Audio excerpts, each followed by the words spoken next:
Well, hello and welcome to episode number 381 of the Plain Talking UK podcast. I'm Carlos, and in this week's show, Ryanair serve up some rather nice bacon rolls. A flight attendant pushes a drink cart in aid of a very good cause indeed. And Alitalia bounces back or finishes, we don't know. In the military this week, loads of great stories coming from Armando, and in the military is an update on the situation in Afghanistan. The Boeing MQ-25 unmanned aircraft achieves another first. The UK Carrier Strike Group and the USS America are working together in the Pacific, and a pair of RAF F-4s make their way to Cotswolds for your viewing pleasure. So joining me this week, as always, and he's not in the PTUK studios with me at all this week. He's outside braving the sub-zero temperatures. It's Matt Smith. Hello, everyone. Hello, welcome. I am here. I'm just not. I'm not in the studio. I'm braving what I can only describe as a typical British summer. That's why I'm sat here with my fingerless gloves and trying to keep my ears warm, frankly, by putting on a silly hat. So there we go. Welcome. I'm in the garden. Everyone, I'm in the garden. I can confirm for everyone watching on YouTube and listening, Matt's weather station in the studio here says that it's currently 16.8 degrees Celsius outside, which I think is it's positively wrong. Spanish weather. It's also wrong, I think. But anyway, yeah, never mind. Yes, I'm here in spirit. That's the main thing. I'm keeping warm in the garden. So how are things with you this week anyway, Eskimo Man? Eskimo Man, that really make it sound like I don't know. Yes, I'm fine, thank you. Yes, I'm very good, thank you. Busy old week. But sort of working again tomorrow and stuff. But next week I've got loads of time off, which I'm really excited about. So I've got a whole week off work. Oh. I've also got to get up at 4 o'clock in the morning because I'm covering a breakfast show, which is why I took the week off. But yeah. Don't worry, I'll be sending you live traffic reports in the morning. So you'll be fine. Excellent, lovely, absolutely. This is what we like to hear. So, joining us this week, as always, across the UK in his stately manner, surrounded by fields, lakes, and bales of straw, it's Devil Bounds. Yes, a lot of that going on this week. And it's been a busy week, actually, very busy week for aviation stuff. On Wednesday of this week, I went down to Bristol to interview Johnny Palmer of Pitch Air, and wow, what a character he is. And we're going to play a little bit of a snippet from that a bit later on this week. But no, it was very, very good, very, very hectic week, actually. Lots of stuff going on, trying to finish stuff before the bank holiday, which is what we have on Monday. And Tony S does say that he says, is Matt in the Antarctic? Well, actually, he's not very far from the Antarctic because the British Antarctic Survey is in Cambridge. So actually, that's not that far away. Closer than expected. Useless information for you. Our chat room are a wealth of knowledge. I tell you that. We're so glad. We're so lucky and glad to have the chat room as we do each week. Always. So we have got no Armando with us this week, unfortunately, but we're lucky because Armando has actually sent us in a little video, and if I can find where's it? Here we go. But he's sent us a little video in, so we're going to play that for you right now.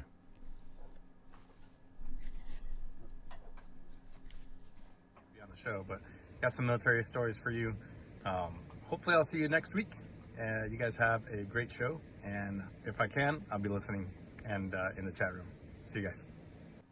I mean, every single time he does something like that, the video, like the backdrops and stuff that he has are just so cool, aren't they? I know. I think he had. I think it was a Pilatus. He'd got some Pilatus in the background there, and I messaged when he sent us out in the group chat. I did message Armando back and just comment on the fact that he was sitting on a golf cart at an airport. Yeah. As you do, standard. But it's. He's even in the chat room. And he says, "Look at my handsome face." So, how modest. Right, he's modest as well. Then, yeah. Now. While you're there, Nev, we have got an update, haven't we, on a story we covered last week on the show?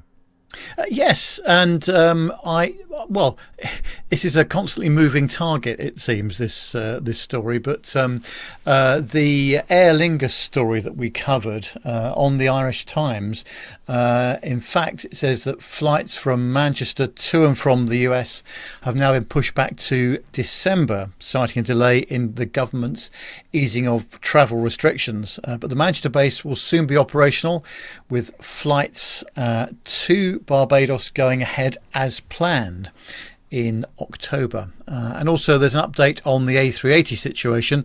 We spoke last week about A380s retiring and coming back into service with 3 different airlines, but now it's the turn of Qantas. And on simpleflying.com they say in a media statement on Thursday morning, Qantas confirmed that 5 A380s will return to service ahead of schedule. The aircraft will fly between Sydney and Los Angeles from July 2022 and between Sydney and London via Singapore from November 2022, which is a long way out if you think about it, isn't it? It's not soon at all. But 2 of the airlines' A380s will be retired altogether, and the remaining 10 will continue on a schedule to be back in the air by 2024 with refurbished cabins. So just imagine these aircraft being on the ground for so long, and they've lost just so much revenue from not being able to operate these aircraft. So, well, let's hope they get back soon. That's all I can say. It's an expensive old hobby, though, I suppose, the A380, isn't it? I mean, we do love it, as you say. It's not a surprise, I suppose, when pandemics like this have been going on. Those are the aircraft that have been stuck on the ground, I guess. Absolutely, yeah, and you've got to fill them up. You can't. No point operating them half full, yes. or so Right. But, Indeed. So Andrew, listener Andrew, has very kindly sent us in some great pictures of the Red Arrows at Norwich while they were based there this week. Just trying to find where those pictures are, because here we go. I can't remember loading them up personally, but I think they're in here somewhere. Here we go. Here we go. So the pictures here, we got some. Here we go. We just there we go. Oh, wow. There's some video as well of the Red Arrows at Norwich International Airport, I might add. The word I love they put there. the smoke on. So was this at an actual air show, or is this No, actually this is Norwich Airport. They just flew over for the benefit of... Wow. Right, so they were there as a base for the Clacton Air Show, we're just being told. But they quite often use Norwich, don't they, if they're over this way? I seem to remember this is not a rare visit, is it, for the Red Arrows? No, I think as well, I haven't heard from him this week, but which I'm surprised, but I'd imagine that our very good friend Carl, who is a member of the team there at Norwich, I think he would have probably had some sort of hand to play in the time that they arrived and departed. So I expect he's probably took loads of pictures of them. So if you're listening, Carl, send us some pictures in. That'd be nice. Oh yes. What's the truck? What do we know about the truck? Yes, thank you, Andrew, for sending those pictures in. And we'll say we've got a picture of the truck here, just trying to describe it for our audience. And it's an awful lot of support equipment. Support, I suppose, is required for these little things. They even move around on the taxiways in formation, don't they? It's just honestly. Oh, you got to love the Red Arrows, though, haven't you? Let's hope we might actually get to go to a few air shows where we see them this year. Yeah, they actually flew over here a few weeks ago, over Bungay, if you remember, Matt. They flew right over us here in Bungay, in Suffolk, and en route to one of the air shows. I didn't miss it. I had the camera ready with the big lens on, and as per usual with the English weather, the cloud base was so low I could virtually walk through the clouds.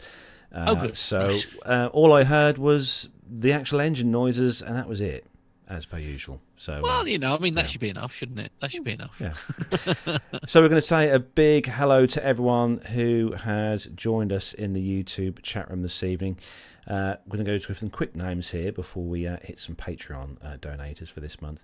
Richard Adams, hello to you. Richard Lee Davies as well. We've got Neville Bounds is wielding the blue spanner of doom. Captain Cruz is also in there this week. Mazouz Karim, hello to you, Mazouz. Alan White, Flyer152, Nick Codling, hello to you, Nick, as well. We have got Tony S, John Jester, Myla's in there as well. Shuttlepod1, hello to you. Masha as well. Just scroll down, make sure I don't miss anyone. Catch me out if I do miss anyone, guys. Jonathan Warner. Oh, wow. I spoke to Jonathan actually this afternoon. Had a long telephone conversation with Jonathan. And Captain Crew. I think we've done everyone. Have we missed anyone out? No, I don't think I've missed anyone out. So welcome to you, one and all. And don't forget, if you are listening to us as an audio show, which I'm sure some of you do, don't forget to check us out on YouTube, planetalkinguk.com, and click on that subscribe button as well, and the bell icon to be notified when we are hitting the stream button here on the computer to stream us live on YouTube. And you can join us in the chat room and join all our wonderful family in the chat room on a Friday night. So, loads to get through on tonight's show. So I suppose we need to start off with thanking some people who have very kindly helped us not only to produce and bring the show to you each week, but also to provide Matt in the studio here with a new remote to control one of the computers here, which I think, Matt, you appreciated quite a lot. Yes, absolutely. It's a little less jumpier than the other one, let's put it that way. So, Nev, who are we thanking this Yes, month? well, of course, we can't do the show without you guys and girls, so it's time to thank everybody.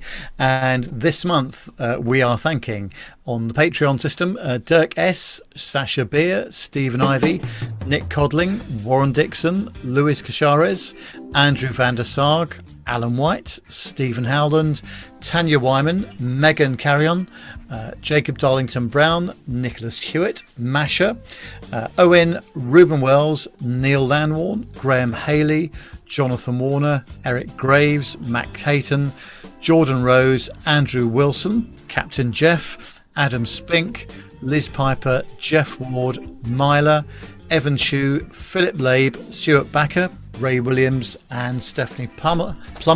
And those people who have very kindly donated by the regular PayPal method are Jennifer Parkinson, Mazouz Karim, Tony Stubbings, Lee Davis and Craig Urosco. So thank you one and all. We really appreciate your contributions.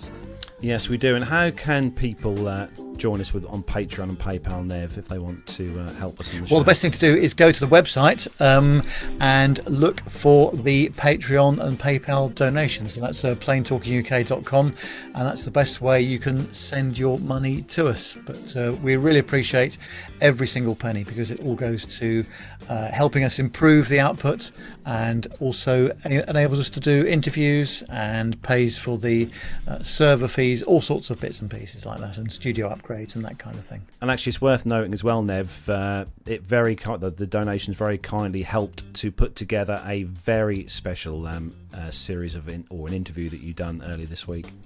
Yes, and I was down at Pitch Air in just outside Bristol. I don't know whether you've got the video available there, Carlos, but it was a very long interview actually, and we're going to cut it up into several parts, but I think you'll find it quite interesting. One of the most interesting parts for me was the electrics that are involved on the 727. It is very scary stuff, and I thought you might like to see a little bit of a snippet of the conversation I had with Johnny Palmer there. We will find it for you, Nev, don't panic. Oh, thank you. Somewhere here, I can find it, don't panic. Well, this guy really I know, looking for a video. The video which was supposed to be loaded up, or was loaded up, because I saw it in there. Ooh, we're looking for a video apparently. Yeah, looking for a video. Yeah. Oh, There it I think it's is. on the red. I There think we we're go. away. Here we go. Reasonably nerdy. Good, fine. So quite a few. We've got 110 volts 60 hertz. We've got 240 volts 50 hertz. We've got 28 volts DC, not 24 volts. No idea why. 28 volts DC. Then the big one, the 400 hertz 100 volts, which was the most problematic one. 4 separate power supplies. Wow. Yes, with inverters and transformers, up and down and across. It's not like there's a standard bus bar of power. Oh no, that will be way too simple. It just is all over the place. Wow. So you can see the challenges there, can't you, about how we actually fitted out the aircraft. So that's just a bit of a snippet and some of the interesting things that Johnny talks about. So once I've done all the final editing, we'll start putting the episodes out. But yeah, very entertaining, I think you'll find. I know one of the problems we had, like, because I've got that the emergency exit sign, haven't I, from the 747, which You was very have? kindly given to us by the plane reclaimers, and it took me ages to work out what the voltages were. And I think because it's the emergency system, that's 6 volts. And then he was saying there, Nev, that some systems run on 28, not 24. Yes, that's right. Yeah, And then some run on 100 hertz and some don't, and like it's all over the shop. It really is. Yeah. So. Do we know why? I think the thing is that back in the day, I mean, this is the early 60s we're talking about. Yeah, true. I don't think, well, I think the way aircraft were manufactured were obviously very different to the way they are now. And they weren't necessarily looking at the most efficient ways of doing things, whereas now it's all about, power consumption and getting the most economical way of working. But back in the day, that didn't really come into play, I don't think. It wasn't a major issue. No, I bet. Now, I know Gemma's not listening to the show, so I'll just say this anyway, because she won't know. No. I purchased another piece of plane this week, which should be here next week. Oh my goodness! Come on! This is like a support group, Carlos. All right. What is it that you've purchased? Don't panic. I haven't brought a window or anything like that. I know I haven't. Honestly, you want a matching one for the other side? No, don't you? I have actually. They're now breaking up another one of the 777s from BA. So I've treated myself to an overwing exit sign, the light up one, similar to what you've got here in the studio, Matt, in our PTK studio. So you're just jealous of my one. That's what it is. but obviously, just don't tell anyone, okay? No, not of the course. wife. Do you know what? Something because I've never actually sat on this side before, so this is a bit of an insight. Because normally I'm in the studio and I can only ever see what's going out, and because I can see everyone, including our producer, on this particular thing. I had no idea that he basically sits there stuffing his face throughout the entire show. That's new. Really? Must have his mic down then. Just the once, apparently. Just the once. So we better get on, guys. Better get on. So we are going to start the show then, as we do each week, with our rundown of the weekly news from across the world and the UK. So if everyone's ready, Yes. let's go.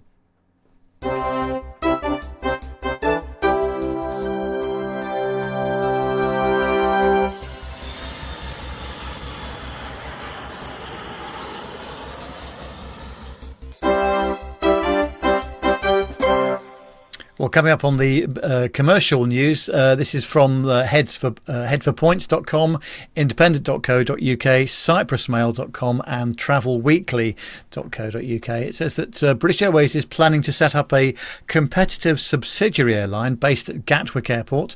The airline told the Wall Street Journal on Thursday of this week.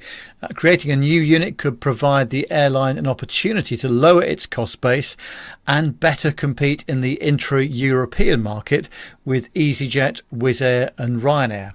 In a letter to staff seen by headforpoints.com, BA management said, "As you know, we haven't been operating short-haul flights at Gatwick during the pandemic. This was previously a highly competitive market, but for us to run a sustainable airline in the current environment, we need a competitive operating model. Because of that, we are proposing a new operating subsidiary to run alongside our existing long-haul Gatwick operation to serve long short-haul routes to and from Gatwick from summer 2022. This will help us to be both agile and competitive, and allowing us to build a sustainable short-haul presence at Gatwick over time. As of today, we don't have the answers, but we want to be upfront about the complexity we're dealing with and working through with your trade union representatives. We'll keep you posted as things develop, they said. Well, whilst BA spokespersons have said that they're in talks with the relevant unions but declined to comment further on the new plans for Gatwick operations, there's been much speculation in the media on what the new subsidiary might look like. Allegedly, the plan is to use the same staff, aircraft and slots that existed in March 2020, but as part of a new separate airline, The Independent reported today. Informally, some people have dubbed the venture BA Light, and a likely name is British Airways Express, mirroring Iberia Express, the low-cost offshoot of BA's Spanish sister airline. The carrier is likely to begin operations at the start of the next summer season in late March 2022, in time for the Easter holidays. Well, I seem to remember a little while ago there was this airline called Go, which was based out of Stansted, wasn't it? I remember that. That did quite well to begin with, and then I think EasyJet acquired them, if I remember correctly. So yeah, I don't know why they fiddle around with all this business. You know, why not just bring back the short haul operation to Gatwick as it was previously? I don't understand fully what the problem is. Probably a high cost base, I would imagine. But at the end of the day, you know, aircraft cost what they do to run. Was GB Airways part of? Yes, I think so. Yes, I think they were. Do you think some of this, though, Nev, is like almost like a last-ditch / desperate attempt to sort of maybe not lose the slots at Gatwick? It might be, and of course, Wizz Air, you know, are very competitive there at the moment. They're very pleased to have any slots that are available down there. But of course, BA's presence at Gatwick goes back decades. You know, they've been there a very long time, both in the short haul and the long haul sectors. So yeah, it's let's see where it goes. But yeah, there's definitely fiddling around going on. But and they're planning to sort of share staff and planes as well, or is it? So it's just a different company in name, or I don't know how they're going to work it out, Matt. To be honest with you, it just sounds very odd. But let's see what happens, because I'm sure they're going to come up with something. But yeah, we'll have to see. Great, another new airline. Very much watch this space, I think, isn't it?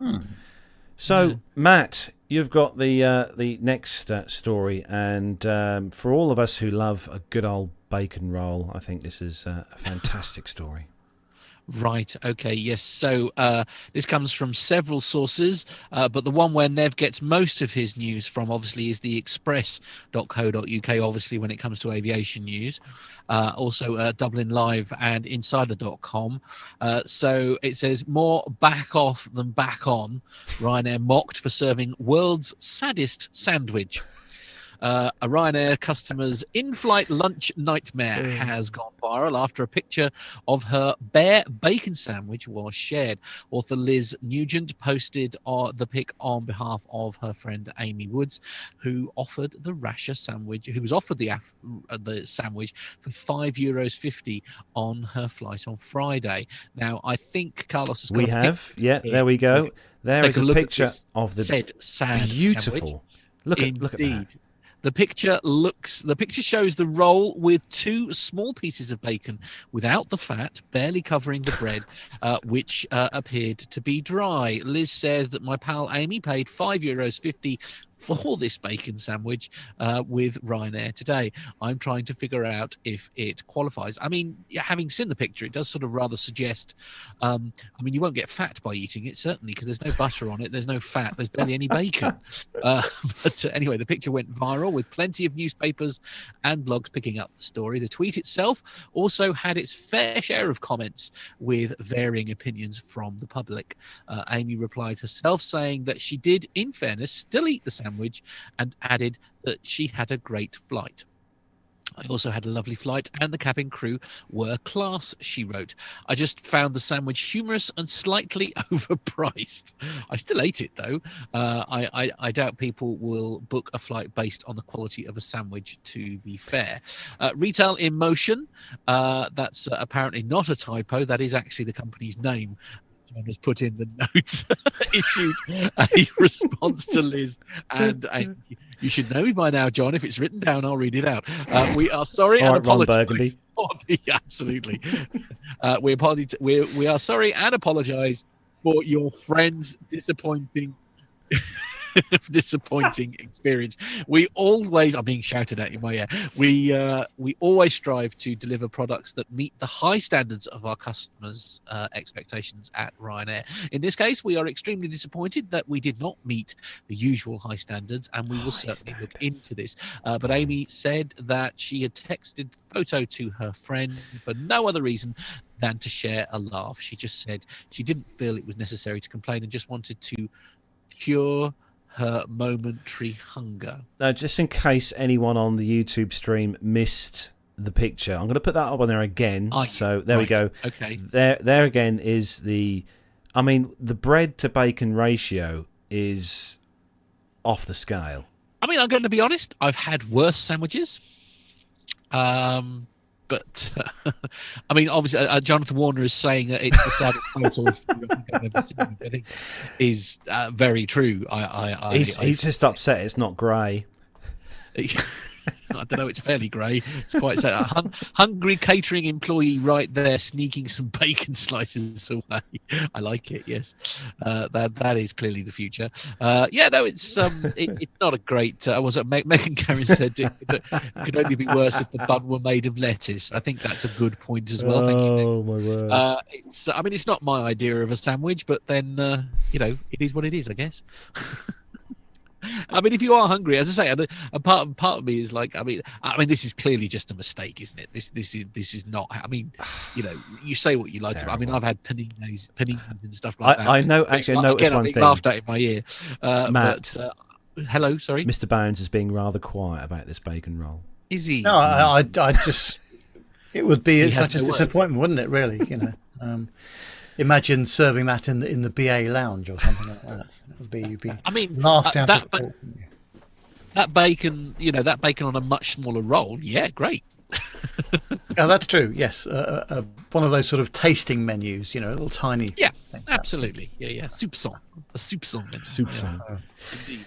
So moving on to the next story, which doesn't involve food at all, but it's a very nice story indeed. I found this one online this week, and it's come from the apnews.com. Retired flight attendant pushes drink cart to honour friends who died on 9/11. This is a lovely story. A former flight attendant who lost several colleagues when United Flight 175 was flown into the World Trade Center South Tower in New York on September the 11th, 2001, is honouring his friends on the 20th anniversary of the terrorist attacks by pushing an airline beverage cart from Boston to Ground Zero. Pushing a cart is familiar to Paul Veneto, who is 62, who spent 30 years as a flight attendant for 5 different airlines. Flight 175 was one of his regularly scheduled flights, and he'd flown into Boston the night before, and September the 11th was his day off, he told the Patriot leader of Quincy. The purpose of his journey, called Paulie's Push, is to recognise the crews on all 4 of the 9/11 flights. They were the first responders, and they were heroes, absolute heroes, he said. The trek will benefit the 9/11 crew members' families, registered non-profit organisations, and Power Forward 25, a non-profit that assists people dealing with addiction. Vento struggled with his own addiction to opioids, caused in part by the attacks. And after the 10th anniversary of the attacks sent him into a tailspin, he retired and overcame his addiction 5 years later. His journey began on the 21st of August, and he's continued his trek from Logan International Airport through these drenching rains from the Storm Henry system. And it's nothing, he says, it's nothing to push this to New York compared to what the crews of the 9/11 flights did, he said. That thing will end up in New York if I have to carry it on my back, he said. I know they would have done the same for me. Now, I know you saw the pictures on the screen there whilst I was reading that, and what a really nice thing to do. So many people obviously raise money in lots of different ways and stuff around the world, and I think this is quite poignant, actually. Really nice thing for this guy to do, raising money. What do you think, guys? Yeah, phenomenal, brilliant, absolutely brilliant, and great cause, and a lot of tenacity from that gentleman. Gosh, yeah, amazing. So, Nev, you've got the next story about an airline that I think has shut down, restarted more times than the Star Trek Enterprise engines. It's also had more bailouts than a ship with a hole in it as well, I think. It says, this is on the Euronews.com. It says Alitalia cancels all flights after October the 15th as the national airline closes for good. Well, Italy has struggled to find investors to save the bankrupt airline Alitalia after it was put into state administration in 2017. With the impact of COVID-19, the airline has announced that it will now cease operations entirely later this year. Operations have been cancelled from the 15th of October, and any customers with tickets for after this date will be contacted with options. The company says that these customers will have two options: replace their flights with an equivalent Alitalia flight before that date, or receive a full refund. The Italian government has created a €100 million fund to reimburse customers of the airline. It comes after the country agreed a bailout deal with the EU to create a new debt-free company that will take over its assets. Alitalia is being replaced by state-owned ITA, which stands for Italia Trasporto Aereo, which will start selling tickets from August the 26th. So that's next week, isn't it? The new airline will begin flying on October the 15th after Italy's civil authorities gave it the green light this week. ITA will buy 52 of Alitalia's aircraft alongside its airport slots and other assets. It plans to operate flights to destinations including New York, Boston, Miami, Tokyo and numerous European cities from airports in Rome and Milan. There are plans for the airline to slowly grow its fleet to 105 planes by 2025. Bookings from Alitalia will not be valid for ITA, and to fly with the new airline, passengers will be required to book through the company's new website, which is not yet operational, travel agencies or airport offices.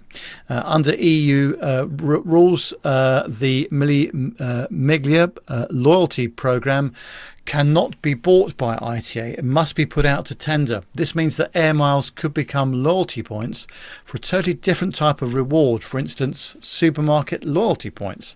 This will be decided by the new owner of the programme. Though if you have unused air miles from any airline and you would like them to be put to life-saving use, miles for migrants could be the answer. They help relocate people impacted by war, persecution or disaster to start new beginnings in a safe home. So that's quite a thing, isn't it? Because Alitalia has been a bit of a basket case now for many years, and I just hope that finally they can get back on their feet with this new airline. But interestingly enough, on the CH Aviation website, in a slightly same but different kind of thing, it says that South African Airways details a relaunch plan which is due in the third quarter of this year. So that's coming up at the end of September. So speaking of airlines rising from the ashes, SAA has confirmed that it will resume commercial passenger operations on September the 23rd, with 1 domestic and 5 regional routes, following an almost 2-year hiatus during which it was plucked from bankruptcy through a controversial taxpayer-funded $683 million bailout. The fleet has shrunk from 44 aircraft to just 6, and the workforce from 4,000 to 802 employees and 5 interim executives. Tickets will go on sale on August the 26th. Now, I can remember sitting at Heathrow many, many times watching A330s, A340s, 747s of South African Airways coming in from Johannesburg and Cape Town every morning. And it's just incredible, isn't it? The almost complete demise of the airline, but it looks like they're going to start something back up again. So thank goodness for that. Those numbers, Nev, fleet got from going from 44 down to 6 aircraft, and the workforce 4,000 down to 802. Yeah, I know. It's amazing. crazy. Absolutely crazy. So let's see what happens. But let's just hope this COVID business starts to improve, because, again, if we have any more difficulty here, then we're going to be, going backwards again, aren't we? So let's just hope that things get better and people can travel more easily. Now, Matt, you've Watch got another Ryanair story, haven't you? Indeed. Not good so this news. one is no, it's not. And people will perhaps remember me talking about this when they first pulled the flights ages ago. This is Ryanair. This is the irishtimes.com, and the headline is Ryanair to scrap all Northern Ireland flights, blaming passenger taxes and a lack of COVID support. So the Irish carrier Ryanair confirmed on Tuesday that it would cease flights from Belfast International Airport and Belfast City Airport from the end of its summer schedule in October, while it has already ended operations from Derry. Ryanair blamed the UK government's refusal to suspend or reduce air passenger duty, APD, along with the lack of COVID recovery incentives for the move. The British government levies £13, that's €15.20, for a return trip of up to 3,200 kilometres, that's 2,000 miles, and £82 for a return flight at distances longer than this, with high rates for premium class travellers. APD is only charged on each departing passenger. The UK government increased the longer haul charge this year to in the face of criticism from the aviation industry. Airlines operating in the north are subject to these charges, in contrast to the Republic, which axed passenger tax back in 2013. Derry Airport has joined forces with the two Belfast gateways, as well with Ryanair and other carriers, to demand that the British government follow the Irish example. They calculated that the cost was driving more than 1 million passengers south of the border every single year. Ryanair currently flies to 6 destinations from Belfast International Airport and to 8 destinations from Belfast City Airport. These aircraft will be relocated to lower cost airports elsewhere in the UK and Europe for the winter schedule, which starts in November, Ryanair added. A Belfast International spokesman noted that the airport had expected the announcement, so was in talks with existing and new airlines to step into the routes that Ryanair was dropping. To this end, we hope to be able to make announcements regarding fresh route development in the near future. Now, whilst I fully understand, where Belfast are very much coming from on this one, of course, one of the things that Ryanair will always do that perhaps, unless, say, someone like Wizz Air, for example, is interested in going there, of course, is the very, very cheap flights, because as much as I'm sure we'd all love it to be BA, of course, realistically, you aren't going to be paying Ryanair prices for, a flight into, say, Stansted or Gatwick or something like that. I mean, what do you think, Nev? Yeah, I think that the way their model is set up, obviously, they've got to blame somebody, haven't they, all the time? No, I think that there's some, there's some reasonable points here. And of course, we are not under normal flying conditions at the moment, are we? That's the thing we need to remember. This is not 2018 all over again. We've got a long way to go before we get back to proper flying, proper revenue, and normal operations, as it were. So I think we're going to have to wait a little bit and see if things sort themselves out, because as long as airlines are on the knife edge with profitability and that kind of thing, it doesn't take much to give them a real problem. So they need proper revenue and proper seat capacity as well. That's for sure. It never ceases to amaze me, guys, how easy it seems to be for Ryanair to pull out of a base quickly and go. and shut everything and then restart somewhere else. I suppose. I mean, is it what? I mean, but presumably, I mean, those taxes are being passed on to the consumer, though. I mean, so presumably, as long as they're you'd think that as long as they were getting the people that were, people were buying the tickets and all that kind of thing, you'd think that would be enough for them, wouldn't you? You would think that, but they'll probably end up going back in about a year's time. We'll be reading a story in a year's time saying that Ryanair moved back to the base at Belfast. Well, they did it at Derry, didn't they? Because I mean, that was a route that I used to use because my family live not a million miles away from Omagh, and so Derry was a sort of 45-minute car journey from the airport. And of course they stopped those and then restarted them, didn't they? So I guess they could do it again. But they have got competition there, though, don't forget, Matt. Yeah, with true. Loganair. Yeah. Although although they're not as cheap as Loganair. No, they're not as cheap. No, definitely. Yeah. So, or I should say, Loganair is a bit more expensive than Ryanair. Oh, definitely, yeah. Which is why Loganair never lasted long at Norwich, because of the price it was there, and they obviously went. But there we go.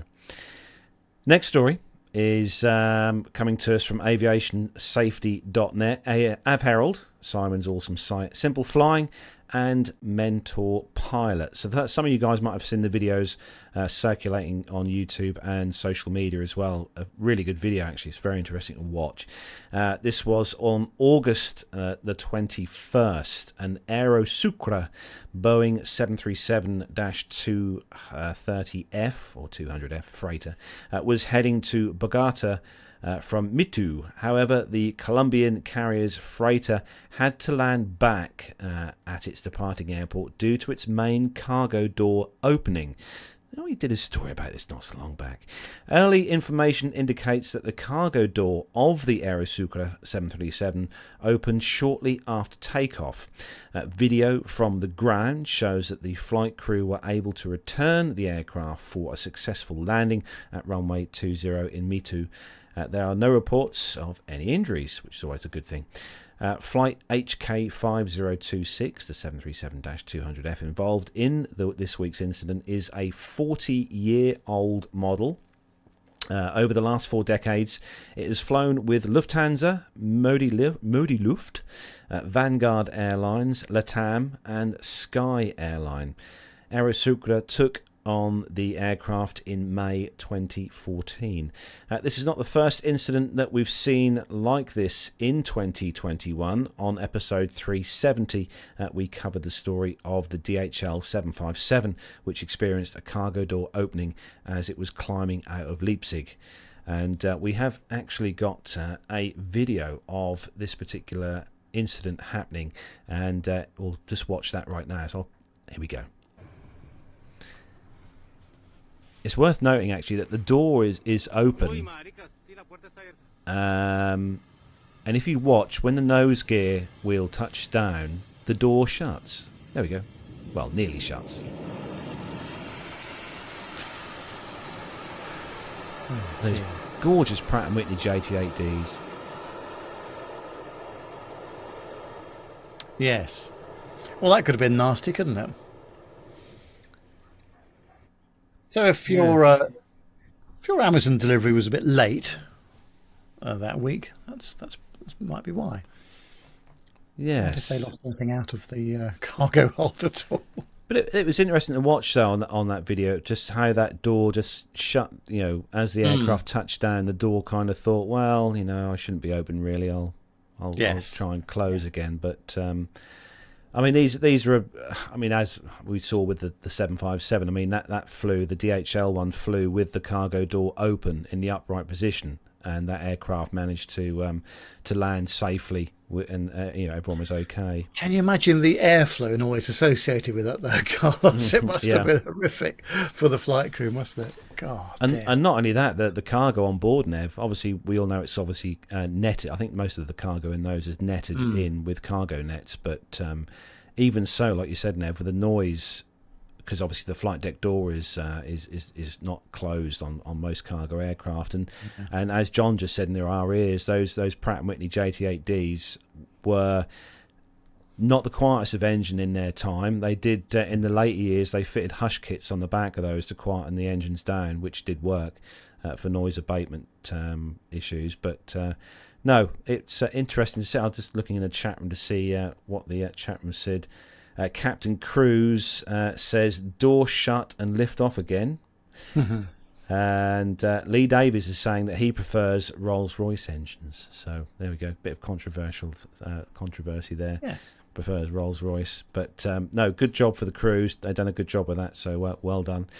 So Nev, we're moving back to the UK. Oh, we've got a comment from Richard Adams apparently saying, wonder if that would just strain the hinges or cause torsion damage to the airframe. Actually, that's a good point, actually, Richard, because obviously with that door open, with the stresses on those hinges, that could buckle or bend the area which is obviously supporting the door. So whether they'll keep the aircraft and fix it, check it out, I'm sure it'll be checked out and probably be back in service in the next few days. So yes. So Nev, we're back to the UK with the next story, and oh blimey, runways again. Oh, this story gets my goat, I've got to say. We're always talking about lack of capacity, aren't we, in the south of England?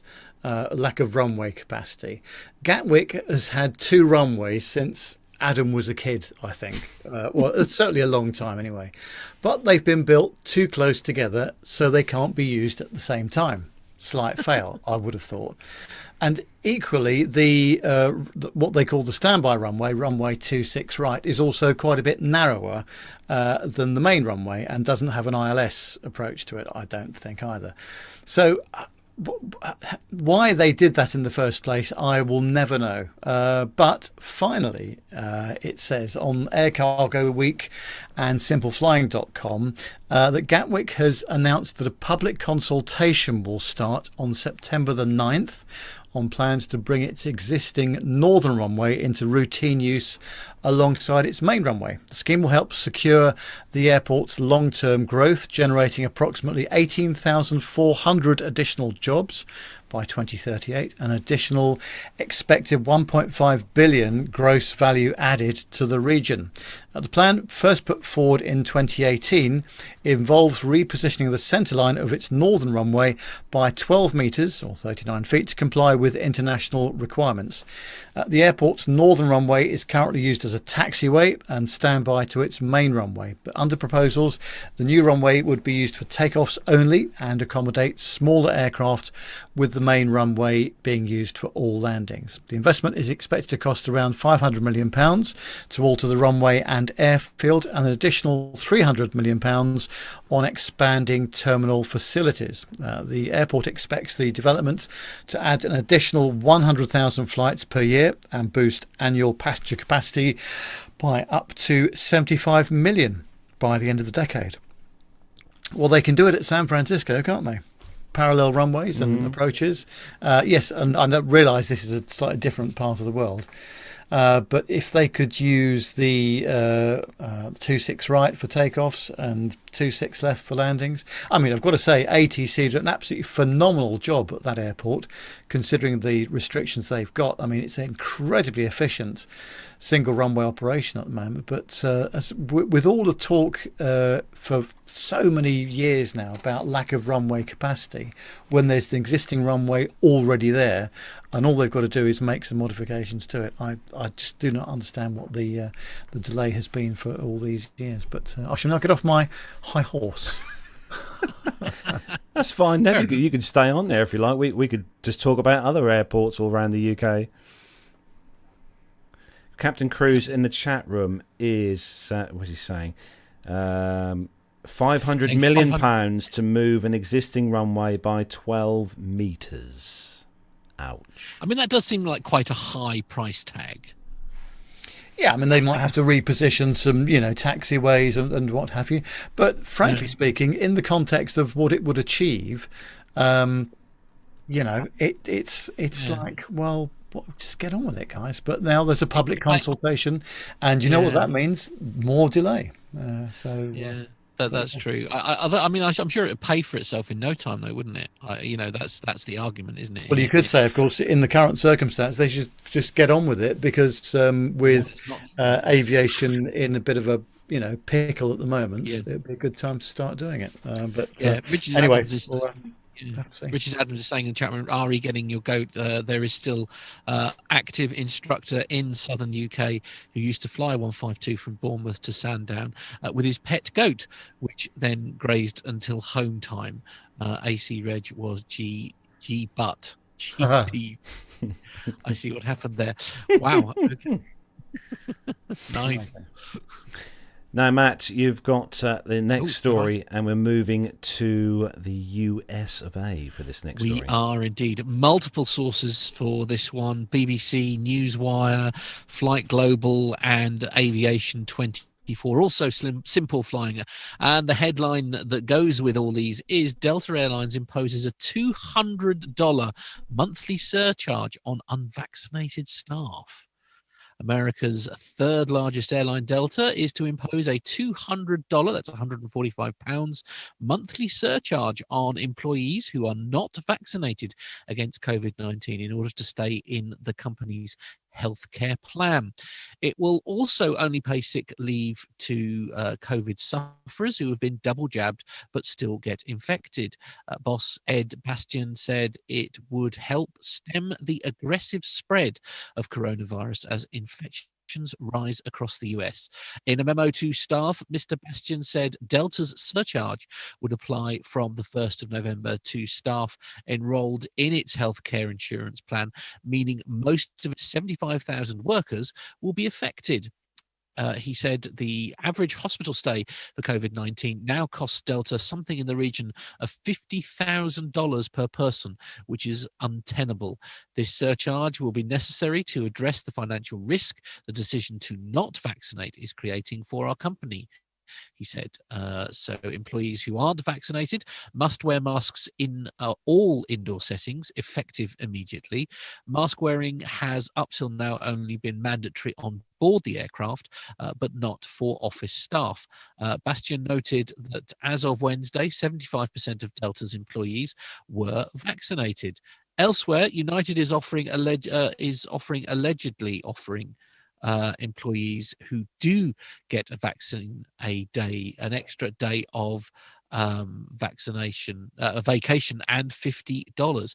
In Europe, Lufthansa joins Swiss in mandating vaccinations for flight crews and cabin crews. While this is subject to union negotiations, it is largely expected to go ahead. A Lufthansa spokesman said that international flight operations will not be feasible in the future without mandatory coronavirus vaccinations for aircraft crews, as many countries will also require proof of vaccination from pilots and airline pilots. For this reason, we are working with personnel representatives on corresponding agreements that alongside to the analogous to the yellow fever vaccination that is already mandatory today.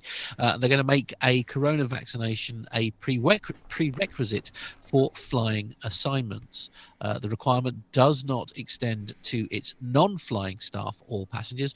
Lufthansa also provides vaccinations through the group medical services. In Canada, legislation is being drafted that it will soon require all commercial air travellers and their crews to be fully vaccinated, and Air Canada has announced that full vaccination is now a condition of employment for any individual hired by the company, as well as outlining consequences, including unpaid leave or termination for current employees who fail to be fully vaccinated by October the 30th, 2021.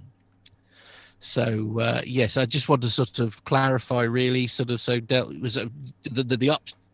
It's yeah, okay. It's sorry, I'm being told I shouldn't be reading that bit out. But anyway, just to sort of roughly clarify, is that Delta are charging a surcharge to stay in their employee healthcare program. So it's not so much for their jobs and stuff, but I mean, I guess we have to be a bit open-minded here. I was very lucky. I was offered the vaccination very early doors, and I couldn't see any logical reason why not. But I understand that people do have reservations about it. I think it interesting, isn't it? I think was it this week? I'm pretty sure that the Pfizer vaccine has now been fully approved by the American Health Organization, isn't it? If I remember correctly, because there wasn't any emergency, because it was the license to give the vaccination was on like an emergency status, wasn't it? And then this week it was actually given full backing and deemed as safe. I think this is going to be one of those conversations that's going to go on for a while, isn't it? And I think it'll be interesting to see how many airlines and operators mandate vaccination for their staff in an operational role like this. The company that I work for don't do that, but they strongly encourage you to have the vaccine. We're just stopping short, for sure, of saying you must have it. But I think when you're working for the airlines and you're in very close contact with passengers for a lot of the time, I think it's reasonable for the airlines to start having this conversation. And of course, as it does sort of say there, of course, this is not preventing them from being employed or anything like that. It's just like a surcharge essentially at this stage that Delta are putting on. If you want to remain part of their healthcare scheme, and frankly, especially in the US, you certainly wouldn't not want to not be in some kind of health scheme in the States, I guess. So it's I don't know, as you say, it's a tricky one, isn't it? Because I understand why people have reservations and have perhaps chosen not to have it, as you say. But this is a strong indication that certainly employers, I think in general, are going to be going down this route. I think we'll see many airlines follow suit, I think, in some form of capacity like this. Yeah, absolutely. So the next story comes to us from AIN Online, simulators.redbirdflight.com and landing.redbirdflight.com. And this one, simulator manufacturer Redbird gives pilots proficiency score. Say that one after a few beers. Simulator manufacturer Redbird has released its Redbird Pro app, which allows pilots flying Redbird simulators to measure proficiency and create a plan to support ongoing currency training. The app also can help non-Redbird users with articles, videos, quizzes and briefings for scenarios that can be flown on other simulators but without the scoring feature. Redbird Pro starts by asking the user questions to create a self-assessment. Then the pilot does a baseline flight in a Redbird simulator using machine learning. Redbird Pro generates the Pro score that forms the basis of a personalized training plan. To help improve flying skills, the Pro app and score measures the user's progress and recommends ways to improve proficiency. According to Redbird, it includes a broad overview of all your training activity and allows you to drill into specific skills and tasks, how much training time you should allot to them, and how you should score for them relative to your baseline proficiency and objective. The recommended training includes a catalogue of training collections focused on specific topics with articles, quizzes, skills, refreshers and scenarios, some created by Redbird and others from content partners. When using a Redbird simulator with the Pro app, flying these scenarios provides additional data to inform the Pro score, Redbird said, which enhances your training plan and allows you to drill even further into the minute details of your flying. Later, Redbird plans to add the ability for pilots to connect to their ForeFlight, Cloud Ahoy and Pilot Partner accounts for post-flight debriefing purposes. And what do you think about this one, guys? Yeah, I mean, it's it'd be nice if they put it with the X-plane. I mean, I'd have so many scores coming in. Yeah, absolutely. It's I don't know. It's yeah. I guess I'm arguing, to what purpose is this? Why would anybody care that Redbird Pro is giving pilots a proficiency score? I mean, most people are only going to care about, most people are only going to really care about, what their actual instructor is going to say. They're not necessarily going to, I'm just more concerned about how much bacon is in the sandwich, frankly. Right. Okay. Yes. Actually, I wonder if it's like the tracking app that we have on our vehicles at work, on our lorries at work. Because if we go on now our apps on the phone that we've got for the trucks, it'll give you a score on how your driving is at the end of each day. Oh, I see. Right. In regards to speeding, cornering, braking, accelerating, and everything. So this might be, the simulator might be, marking them based on how they're handling the aircraft. On the simulator, it could be, yeah. Just a quick one. Redbird was founded in 2006 with a simple idea that they could help make it easy for anyone to become a pilot. Yes, just need some money. Since then, they've delivered over 3,000 aviation training devices to 50 plus countries. You can take a look at their product lineup, which looks really good, and they even do motion sims for helicopters. Quite why you want to fly a helicopter, I don't know. Whatever. I'm going to stop you there, Carlos. Whatever happens, do not click on that link, because otherwise it's going to be a bit more than an exit sign. That's what's going to be turning up at your house if I know you. So don't go anywhere near it, because there will be a divorce pending if you do go and buy a full motion simulator. I think that's a given. Actually, they say on here about it connecting up with ForeFlight, which we know obviously Armando uses over in the US, and obviously in the UK here I use Sky Demon alongside X-Plane, and I wonder if they're going to have plans to connect it with Sky Demon. That'd be quite good. Perhaps. Might be. I'm just looking at the Ford app on my phone, and it tells me. It does. It says driving insights. It says that 50% of your driving was excellent. I'm not sure that's good or bad. And it's broken down into acceleration, where you can have scores in the categories of excellent, moderate, or harsh. Braking, excellent, moderate, or harsh. And cornering, excellent, moderate, or harsh. Now, I think it's quite subjective. I mean, excellent acceleration for me is fast, but in their world, it's slow, I suppose. Right. I've just looked on mine, Nev, for today, and my driving score out of 100 today. For those, I don't know if you can see that on the camera there. 90%. Oh, very good. 90%. Okay. What was yours, Nev? 50%. Just 50, right? Okay. And which areas were you punished? It said that actually braking acceleration was good, but it said cornering was harsh. Probably because I had to avoid a cyclist pulling out on me the other day. Actually, so right. Oh no! Don't open that can of worms. That might have contributed to it. Don't open that can of worms. I lost points for speeding for me, apparently, according to this. Right. Well, no surprise there. Anyway, can I just point out that it was low speeding issues and stuff. So low speed, right? Okay. Or even though it was speeding, it's too sensitive. That's my thing, and I'll stay by that. Anyway, okay, Nev, carry on. Nev, moving on to the next story, and we've obviously covered stories in the past about drones being in the way of aircraft, but they're normally drones controlled by, well, average everyday sort of chaps and chapesses, but this is slightly different. I'm afraid this is the story that we didn't want to have to read out, but it's happened for real. It's on the City News in Toronto. This is actually in York, in Toronto, Ontario, in Canada. It says that the Transportation Safety Board is investigating after a York Regional Police drone collided with an airplane with an instructor and student pilot on board as they were approaching Buttonville Airport in Markham last week.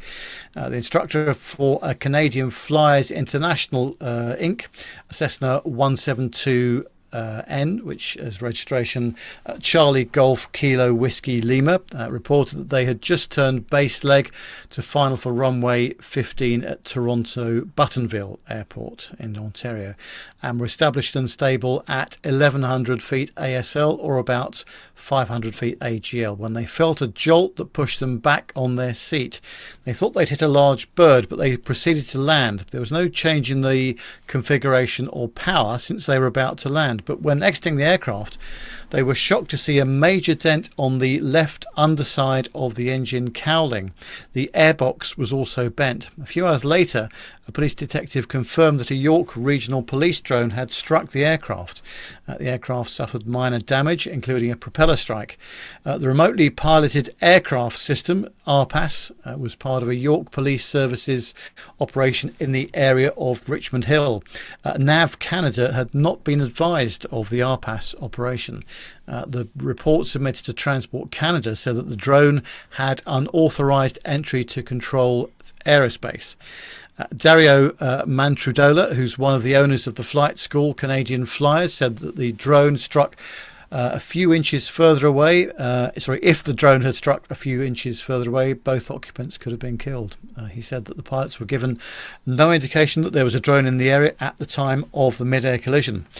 We don't really get air restrictions for drones because the drones legally are not allowed in the certain vicinity of the airport unless it came directly from the ministry for approval, so that no one would have been expecting that. Commenting on the fact that it was a police drone, he said that I found it just a complete disregard for safety, and I'm surprised that could happen from an establishment that is supposed to be setting the example.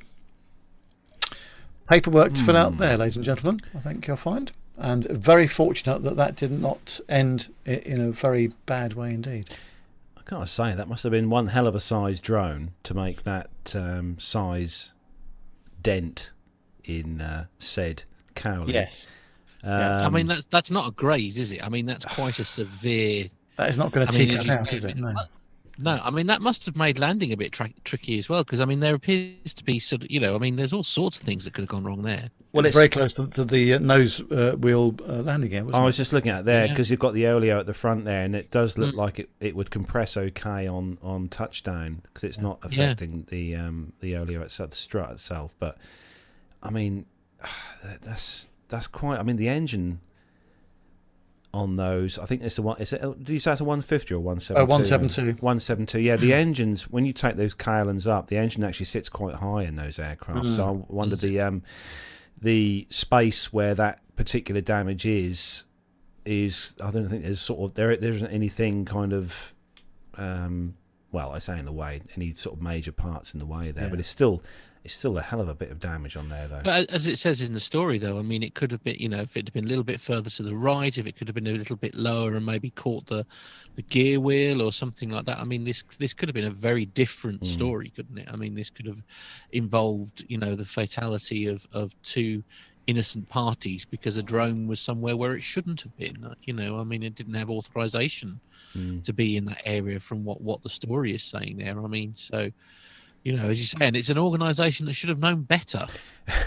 Yes, that's true.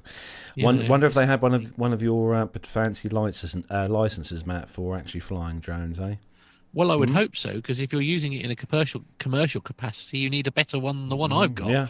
Yeah. So, but that's in the UK. I mean, I don't know if the rules are different in the States. Perhaps somebody can fill us in on that. But Captain Cruz is saying, did the Cessna 152 not see the police drone flashing its blue roof lights?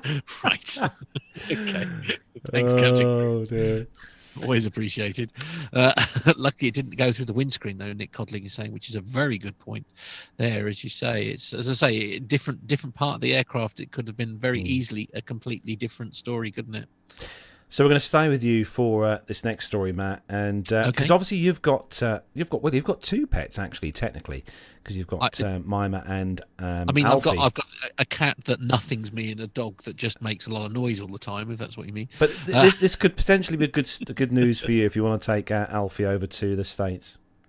Right. Okay. Yes, fair enough. So this is on aircargonews.net, and the headline is American Airlines Cargo adds ground transportation service for US pets.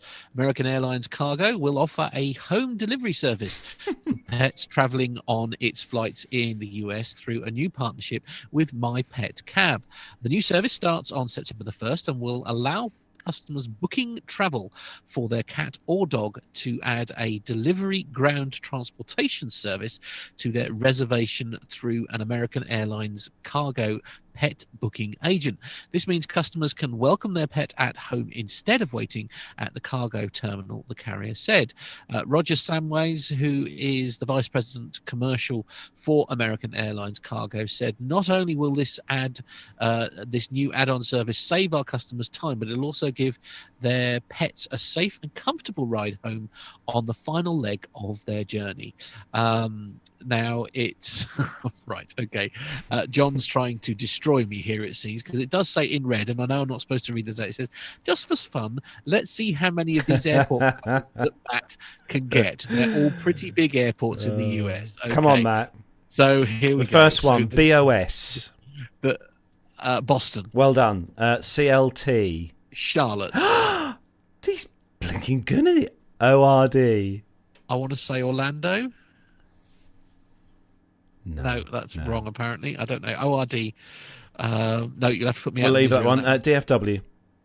No idea. Come on, DFW. It's a 3. Dallas Fort Worth. Yes, well done. IAD. Okay. I want to say that's somewhere like, I don't know, Washington? Yes. No, obviously not. Oh, is it? Oh, okay. IAD Washington. IAD is Washington, isn't it? Yes, I thought it was. It's not. Is it Dulles? Yeah, As I call Dulles. it. It's Dulles. Yeah, you are. Dulles. Yeah, you are right. IAH. Not a Scooby-Doo. Houston. It is. You are yes. right. Are you googling these? No, I'm not. Are you right? No, next my one. hands are here. Look, okay. LAX. I feel I should know that one. I want to say. Come on. Las Vegas. Not no, quite. or is it LA, as in Miami or something like that? Oh no, that's the next one. Miami. LAX. I feel I should know that one. Los Angeles. Yes. Okay, very good. EWR. Houston. No, I don't know. No, you had Houston. That's Okay. Newark in New Newark. Jersey. Oh, is it? Yeah, Newark. Yeah. EWR. Yes. Okay. JFK is obviously, Come on. John F. Kennedy Airport. Yep, well which done. Is, yes, okay. LGA. I want to say LaGuardia. Well done, yeah. And PHL. Yeah. Next one. San SFO. Francisco. And SEA. SEA. Seattle. Oh. Blimey. We need to set some harder stuff for Matt, really. You heard it here first, listeners. Matt has learned lots of things during the process of this show. Yeah, it's only taken me 8 years, but we'll gloss over that. Anyway, carry on, Matt. Anyway, there is also a long-distance transportation service allowing pets to fly into Los Angeles and travel in a My Pet Cab vehicle to locations in Las Vegas, Nevada, Phoenix, Arizona, Tucson, Arizona, and I'm sure we've had Arizona twice, and Palm Springs in California. My apologies. Apparently, sorry, it's Phoenix, Arizona, and Tucson. See, I was doing so well, and then I threw myself under the bus. These connections make it easier for customers to transport their pets during summer months when temperatures are too high to accommodate animals at the airports in those locations, Americans said. I'm sorry, I'm just reading Lee Davies' comment in the chat room. Matt with his step-toe gloves can't Google. Absolutely. No, they're fingerless gloves in my defence, so I could Google if I wanted to. Oh, step-toe. Love it. No, but it's summer in the UK and I'm outside. I mean, that's why I'm wearing... Actually, Lee Davies is saying something quite good. We perhaps we need to get this done for the next show. Lee Davies is saying perhaps we should try you out on UK airport codes. Oh no, that'll be a car crash waiting to happen. Okay. Dirk S is saying you should make Matt guessing IATA codes. I was going to say that's the next thing, isn't it? The IATA one. Yes. Fantastic. What's an IATA code? I don't even know what it is. For example, it's the 4-digit code. So Heathrow is EGLL, obviously. And there are others, of course. So, yes, that'll be next week. Okay. I did. That's right. Yes, ICAO is the 4-letter one, and IATA is the 3-letter one. Okay, so no is the next question. Okay. So, Nev, you've got the final story, and I think for anyone who is a fan of Top Gun or Mission Impossible would have loved to have been this particular family. Yes, quite amusing, I thought. On the BBC website, it says it's a family's mission, which they chose to accept, led to an encounter with Hollywood royalty. Tom Cruise, currently in the country filming the latest Mission Impossible film, landed by helicopter in Alison Webb's Warwickshire garden. Mrs. Webb of Baggington was told that her field was needed for a helicopter to land for an unnamed VIP who was running late, she said, whilst Coventry Airport was temporarily closed. I thought it would be kind of cool for the kids to see the helicopter land in the garden, she said. He went straight over to the children for a chat, then came over and elbow bumped us and said thank you very much. Then he said if the kids would like to go up in the they could go up in the helicopter. The children were taken on a ride by the pilot, Miss Webb said, whilst Cruise attended a meeting. The actor is currently in the Birmingham area filming the 7th instalment in the Mission Impossible franchise. However, I couldn't help but notice at the same time on the Independent, it said that Tom Cruise was hopping mad after thieves in Birmingham stole the actor's bodyguard's BMW carrying thousands of pounds worth of luggage. And the BMW X7 was reported to be parked at a hotel when the robbery took place. Thieves are believed to have used a scanner to clone the vehicle's ignition fob prior to making a fast escape in the luxury car. So, hey, it's one of those things, isn't it? I must say, he had his mask on there, so he's obviously, because I know he's very up on his kind of mask wearing for during the filming for the latest Mission Impossible film. Also, I've just realised that Tom Cruise is the same age as me. I don't know what that says. Well, it means that you're just as quick off the mark as he is, Nev. Well, I think. Do you not think? No. Well, I do believe. I think, Nev, if Tom Cruise was to turn up at your front door, he would love to have a go on the banana. Well, yes, he wouldn't be parking his BMW on my drive, that's for sure. No two ways about that. No, although I can say, although he's quite well known for being a decent driver, isn't he? Yes, apparently. Oh yeah, on Top Gear. Top Gear and stuff, didn't he? Yes. Can I just say, with the previous story here, I've just had a message from John who's saying, because the thing is like, I didn't realise, if I'd have actually read the show notes in advance, apparently there was a link in there to get all the codes. So I've literally had to just send him a screenshot of my browsing history to prove that I didn't actually on that. I didn't, honestly. I'll send it to the group chat and then you can see. We believe you. No, you don't. I can tell you don't. I amazed even myself there, I'll be honest. Well, no, impressive stuff. Impressive stuff. Indeed. I mean, how cool is this, though? I mean, this would be like a dream come true for him to just, just drop in like that. I mean, it's he's quite well known for doing these little, maybe not stunts, that's unfair, but he's quite well known for sort of surprising fans and that. I mean, what a wonderful thing to do. Yes, no, I think it was nice for the folks there, and must have been a decent size field that they had as well to get a helicopter in there without making a mess of the trees and stuff like that. So but no, good for them. Excellent. I'm looking forward to the new film when it comes out. I mean, obviously we're all looking forward to the new Top Gun film when it comes out, but I'm looking forward to the next Mission Impossible film when it comes. Considering a lot of it was filmed here in the UK, so it's going to be good days actually. So moving on. Of course, we are about to get the new Bond film, of course, at long last that we've been waiting for. Blimey! Because that was supposed to have been released before lockdown, wasn't it? And they keep moving it, and they're finally going to let that go. I'm quite looking forward to the new Bond film. I think we've got a few to look forward to. I think this year with Top Gun and obviously the new Bond film. Mind you, two of the big films that people want to see have both got Tom Cruise in. What does that tell you? Yes, that's true. Yeah. That's true. Indeed. I think we should definitely make a Mecca, Matt, over to our local cinema in Norwich when Top Gun finally gets released. Oof, we'll see. We'll see. Unless I have to sit there for 2.5 hours wearing a mask. Well, I think you In probably. Well, which case, I don't know. no. Yeah, I don't know. Yeah.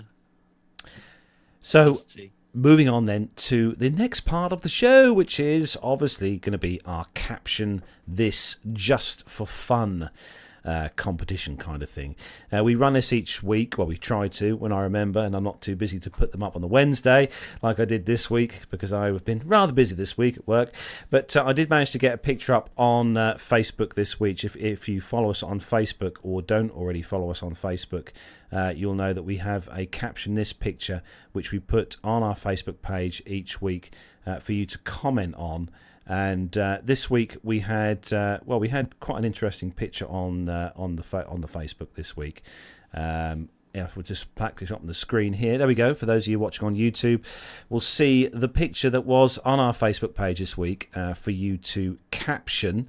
Nev, for the benefit of our audio listeners, do you want to just explain what this particular picture was this week?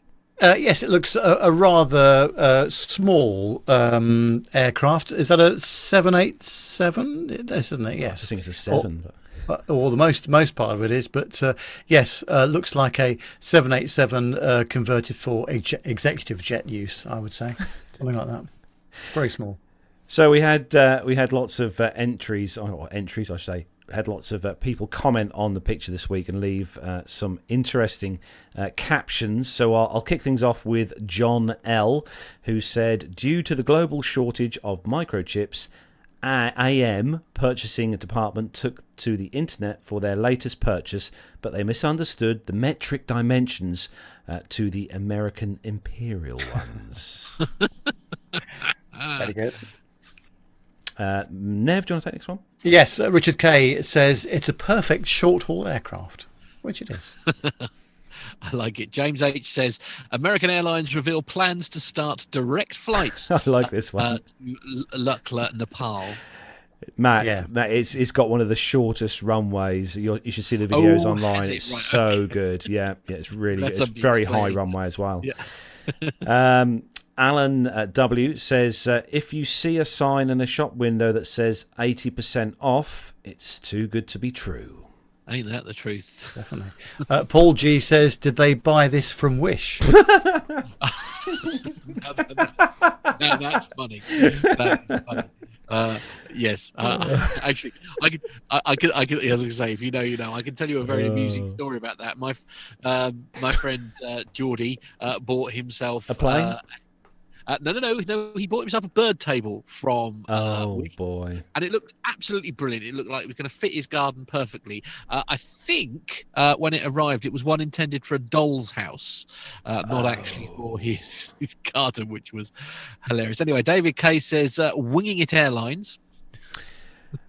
Gary F says the new short haul standard. Yes, absolutely.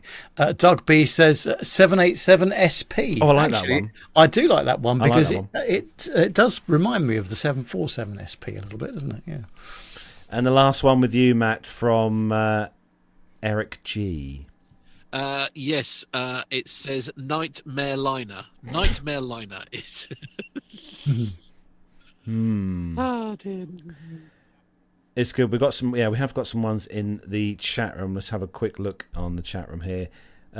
Lee Davies says America goes big, but it's small. Dirk S. Boeing is aiming at the air taxi market. That's not a bad one, actually. Richard Adams makes a good point, actually. Shouldn't have washed it on the hot cycle. Yeah, it's done a 90-degree wash on that one. Ain't that true? Actually, Jonathan Warner brings up a very correct answer, actually. The new 787 model to cope with recent passenger number decline. Very, very good. And do you want to look at Captain Cruise's one there, Nev, which he's got there? Yes. Looks like AA's entry to the space price, which people... space race, which people still argue whether Sir Richard Branson claimed it or not. Yes. Ooh. And there's lots of love actually for the SP from Lee Davies. So said the 747 SP was epic, and I actually totally agree with you, Lee. It's one of my favourite of the 74 series that Boeing didn't produce enough of, I think. But I think there's still a few of those about flying in airworthy conditions. So there we go. So big thanks to everyone who commented on our Facebook picture this week. There'll be another one, hopefully, as long as I remember, on Wednesday next week for you to comment on. I have actually already downloaded it on my phone, so I've got the picture ready. Just got to remember to put it on, that's all. But there we go. Loads of... Let's have a... There's 6 still in the service, apparently, according to John of the SP. So, yeah, very interesting looking aircraft, actually. Sort of looked like someone's chopped the back end off a 747 and glued it back together again. Anyway, so we have got some military news then. If everyone's ready to go, we've got some from Armando. So here we go. Love a bit of grey stuff. Here we go.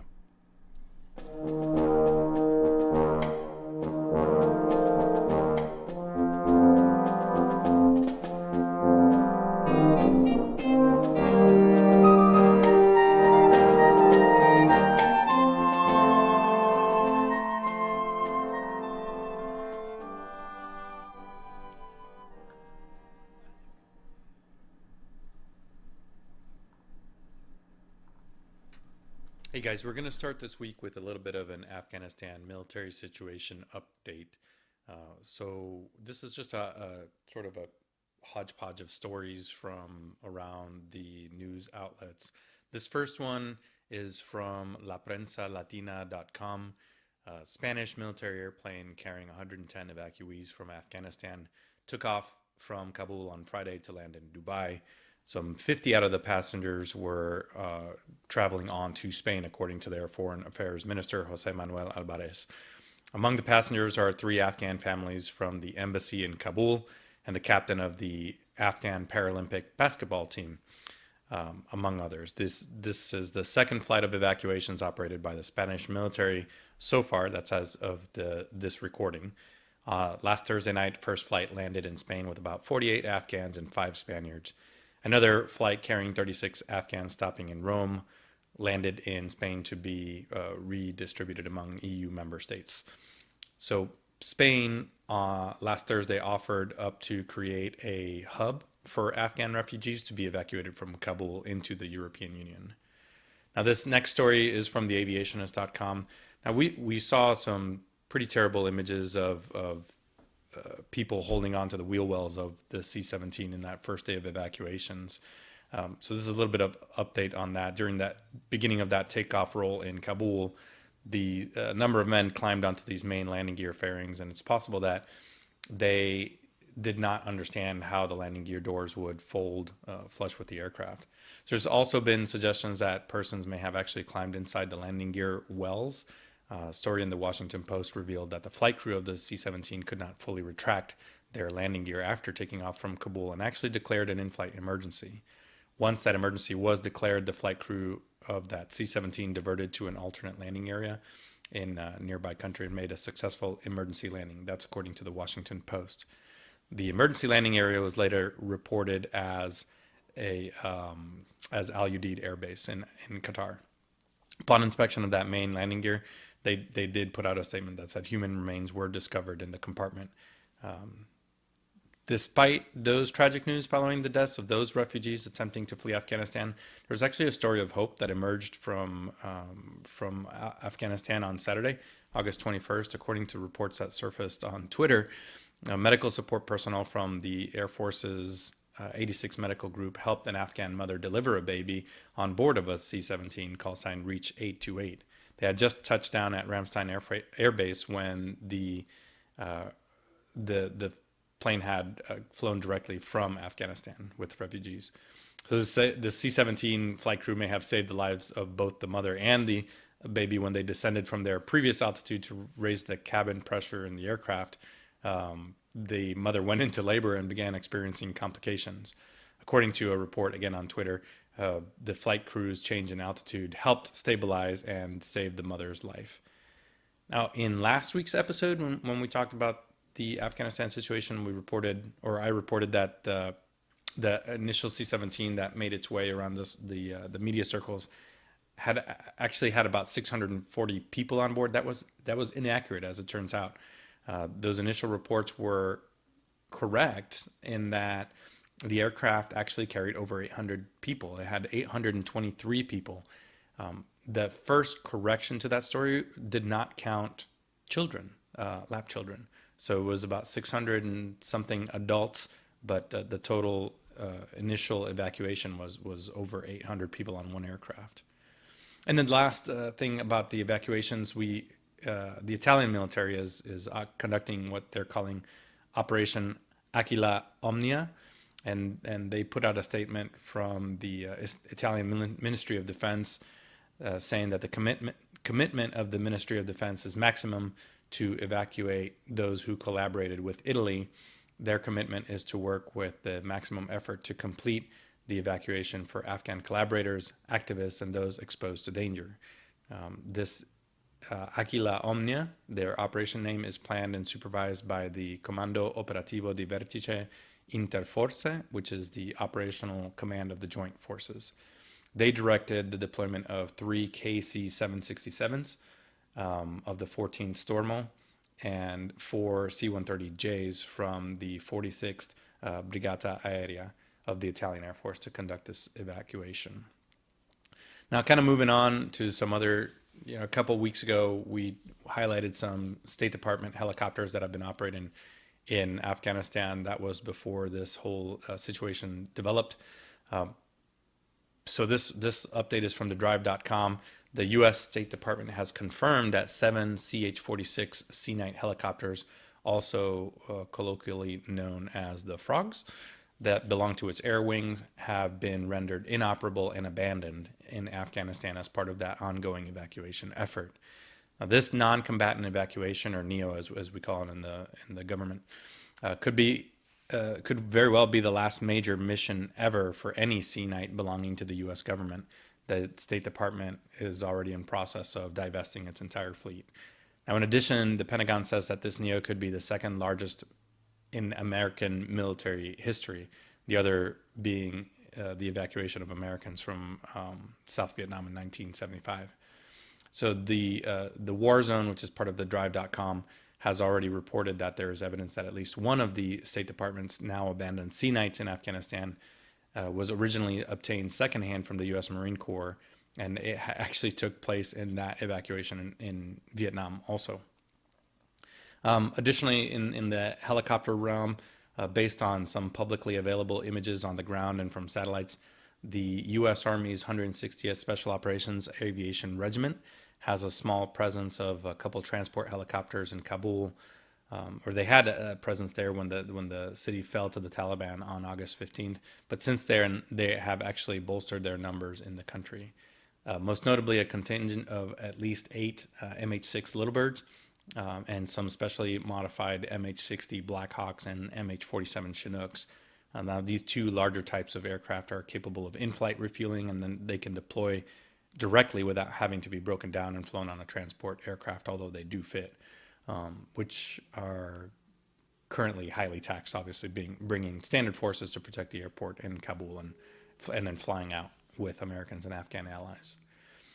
Also in helicopters, Germany has deployed a pair of military Airbus H-145M helicopters configured to support special operations missions. Now, they could be flying around Kabul helping people to evacuate the city, and they're going to be working together with the elements of the German army's their elite Kommando Spezialkräfte, or Special Forces Command, to conduct their operations in Kabul and around the country. And lastly, again from the drive.com, regarding the Civil Reserve Air Fleet, the Pentagon announced that the U.S. had ordered the U.S. Transportation Command to activate Stage 1 of that Civil Reserve Air Fleet. Now, we briefly touched on that last week, but at the time of this recording, American Airlines, Atlas Air, Delta, and Omni Air are each set to contribute 3 aircraft as part of this activation, and then another 4 aircraft from United Airlines, and then 2 more from Hawaiian Airlines. Obviously, the situation in Afghanistan is pretty fluid. We will continue to update our listeners as far as aviation goes in the country and some of those operations. Well, thank you for that, Armando. As always, fantastic. I mean, piece it's of just video. it's just an awful situation, isn't it? I suppose. I mean, it's just and if anybody didn't catch the piece that Armando did for us last week, as we mentioned, we are going to release it on YouTube. So if you didn't get the chance to watch it, make sure you do give it a watch, either in episode 380, which in the military segment last week, but also we're going to release it as a separate video. Definitely worth a listen. That's a little update, obviously, from Armando about that. It's also where he'd actually messaged to say that the child that was born on that flight has been named Reach after the call sign of the aircraft, which I think is a really lovely thing, really. If you can find any kind of positive in this just awful thing, just awful. Yeah, I don't know. I don't know how this is. I don't want to go down any kind of political avenue, but it's not a good situation, is it? I think that's the. They haven't got a lot of time now left, I think, to get the people who are left out of there. So I don't quite know what's going to happen in the next few days. And I think in the news here they were saying in the UK, like the UK's involvement, only those that are now checked in within the grounds of the airport at this stage. Are going to be, airlifted out. It's just awful, isn't it? It's, but I can't pretend that I know anything about the situation in any great depth. And for the insight that we have had on this show, we are eternally grateful to Armando for. Yes. So, indeed. So we have got a next story from Armando in the military segment, and this is. All about, actually, what is this one all about? This on here, it's all about the Carrier Strike Group and the USS America. In this next military story from the U.S. Defense Department, the United Kingdom Carrier Strike Group and the USS America Expeditionary Strike Group joined together for a large-scale global exercise in 2021. This UK Carrier Strike Group and the USS America have embarked the 31st Marine Expeditionary Unit and began multinational advanced aviation operations in support of this exercise, LGSE-21.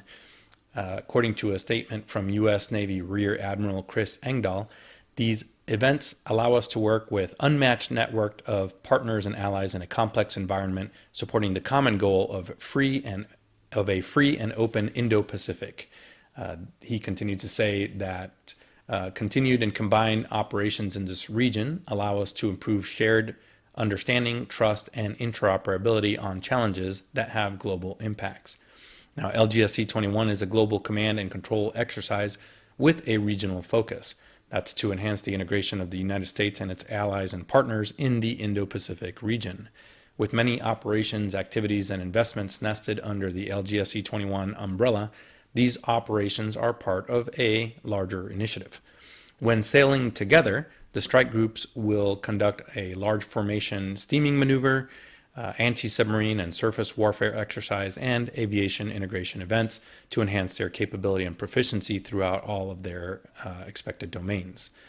The ability for the United States and the UK to be interoperable and operate their fifth-generation fighters from the same deck at the same time is a testament to the special relationship between our two countries. That's according to Commodore Steve Morehouse, OBE, commander of the UK's Carrier Strike Group. The HMS Queen Elizabeth leads the UK's Carrier Strike Group and is operating a mixed air group of F-35Bs with a squadron of UK jets and a squadron from the US Marine Corps, which we've talked about on the show a few weeks ago. Additionally, the USS Sullivan from the US Navy, as well as several other Royal Navy ships, comprise the UK's Carrier Strike Group. Together, the forward deployed ships of this group and the elements of the 31st Marine Expeditionary Unit are operating in the U.S. 7th Fleet's area of responsibility to enhance that interoperability with their allies and the partners, and serve as a ready response force to defend peace and stability in the Indo-Pacific region.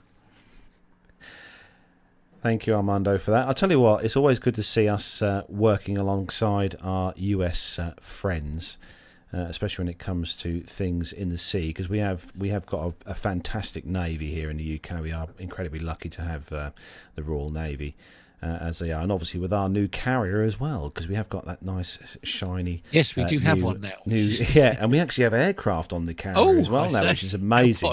Yeah, HMS Queen Elizabeth. I mean, it didn't have a good start to its career. HMS Queen Elizabeth had a few issues with leaks, but and as we said, a slight lack of aircraft on the carrier. But it's obviously in full operational sort of use now alongside our US counterparts. So it's always good when things go well between us and the US, and I'm sure they work well together. So I think there's still quite a lot of I think they go between the two carrier groups as well. I think there's a lot of pilots kind of get together and swap notes. So yeah, it's really good to see.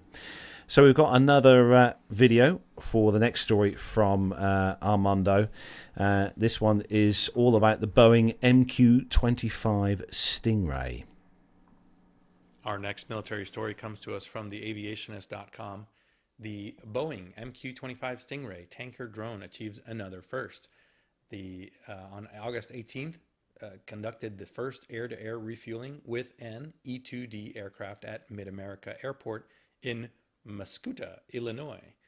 The Boeing-owned MQ-25 test asset, known as T-1, transferred fuel to an E-2 Advanced Hawkeye, the most recent variant of the Hawkeye platform, that was given air-to-air refueling capability in 2019. In a test that follows this very first aerial refueling between an unmanned tanker and a manned receiver aircraft that took place on June 4th, with that MQ-25 flying from Mid-America Airport to Muscoota and employing the Cobham Aerial Refueling Store, or ARS, and a U.S. Navy F-18 Super Hornet, which we talked about on the show. So once operational, the MQ-25 will refuel every receiver-capable platform, including the E-2, said Captain Chad Reed, the U.S. Navy's Unmanned Carrier Aviation Program Manager in the Naval Air Systems Command. According to him, he says this flight keeps us on track to getting the Stingray out to the fleet, where its refueling capability will greatly increase the range and operational flexibility of the carrier air wing and strike groups. Now, according to NavAir, the test flight lasted 6 hours. Navy E-2D pilots from the Air Test and Evaluation Squadron 2, they approached their T-1, performed their formation evaluations, wake surveys, drogue tracking, and plugs with the MQ-25 that's connecting to it at an airspeed of 220 knots, calibrated airspeed, and 10,000 feet, with the purpose of analyzing the aerodynamic interaction of the two aircraft. Now, the outcome of the test will be used to determine if any adjustments to guidance and control are required to make those available via software updates. The MQ-25 and the in-flight refueling probe of the E-2D are going to boost the capabilities of the advanced Hawkeye, and that'll become an asset able to perform airborne early warning and comprehensive battle management for extended periods of time. The MQ-25 will also be the world's first operational carrier-based unmanned aircraft and provide critical aerial refueling as well as intelligence, surveillance, and reconnaissance capabilities. The U.S. Navy is planning to procure more than 70 aircraft, which will replace the F-18 Super Hornets currently in the aerial refueling role, which they only have as part of a carrier air wing. They'll also become the first operational carrier-based UAV. This way, the air wings will have more Super Hornets available for operational missions without the need to reserve some of them for aerial refueling missions. So more testing will be conducted over the next couple months to include flight envelope expansion, engine testing, deck handling demonstrations aboard an aircraft carrier before that MQ-25 aircraft is delivered in 2022. Later this year, the U.S. Navy will stand up the Unmanned Carrier Launched Multi-Role Squadron, the Fleet Replacement Squadron, which will then be followed by 2 MQ-25 squadrons. These squadrons are set to deploy aboard the U.S. Navy's aircraft carriers. it still melts my mind when they're refueling aircraft in the air. And I'll tell you what, if you gave me the two names of those aircraft, the MQ-25 Stingray and what was the other one? What was the other one with the E2D? I mean, if you gave me those two names, I would immediately be able to tell you which one of those was the Stingray. There's no two. It's a brilliant, as you say. If it was painted green, it would be. We think it's just. They're fascinating looking aircraft, aren't they? I mean, wacky, I think, is a word. With the big is it a radar dome on the top? Yeah, like a long range radar. If I've got that wrong. Yeah, I'll tell you what, Matt. I'd love to see what the control unit looks like to control that the Stingray. Yeah, absolutely. This is a drone, isn't it? That's the thing so that there's no pilot in that. It's being operated remotely, essentially. I mean, just wow. It's the future. Wow. It's the future, Matt. It's the future. I know. Oh, thanks for that, Armando. As always, fantastic work. And Richard Adams in the chat room is saying, what's he saying? Oh, now that would certainly make a big dent in a 172. Oh, my word. I think Fireball is the other word. Oh, that's another series, Fireball XL5. Nope, don't know that one. No? God, that's years old. Nev, help me out here. Yeah, I do remember watching that. I wasn't as into it as much as Thunderbirds, but no, I do remember. Thunderbirds. Oh, yeah. Dear. Made by ATV, I think, wasn't it? Yeah. Fantastic. Was it the same company that was it still Jerry Anderson that did all the Stingray and everything? Was it all the same? Oh, I don't know. The chat room will know. Someone in the chat room will know. Yeah, somebody will correct. I know. We'll be watching these next on catch up or something. Anyway, moving on to the last story, which has been left for me. Thank you, Armando. This is from the warbirdsnews.com, and former RAF Phantom 2s XT or X-Ray Tango 597 and X-Ray Tango 905 arrive at Cotswold Airport. So the British Phantom Aviation Group, or BPAG, recently announced that two of their airframes have now moved safely to their new home at the Cotswold Airport, formerly RAF Kemble, near Cirencester, Gloucestershire, in the UK.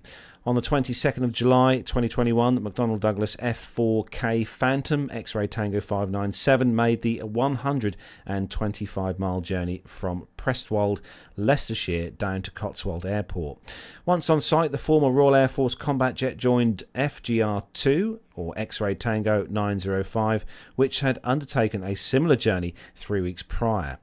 Marks the point where the three Phantom 2s in BPAG's care are now located at their final destination. The group's third airframe, F-4J UK, which is the registration Zulu Echo 360, will join them in due course. Furthermore, BPAG is in the process of establishing workshops and visitor facilities at Cotswold Airport. This is where the restoration and display of the aircraft will take place. A crowdfunding campaign to support the effort is currently live.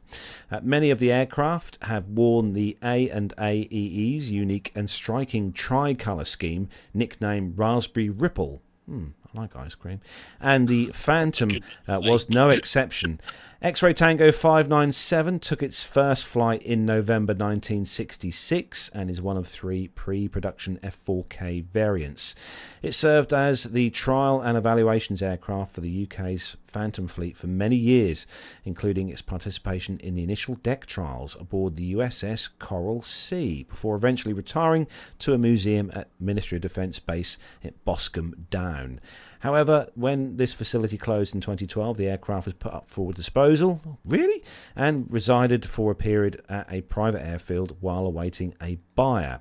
Mark Abbott, a senior member of the BPAG management team, purchased the airframe, and the BPAG will be providing the workforce and the facilities for the preservation work to be carried out.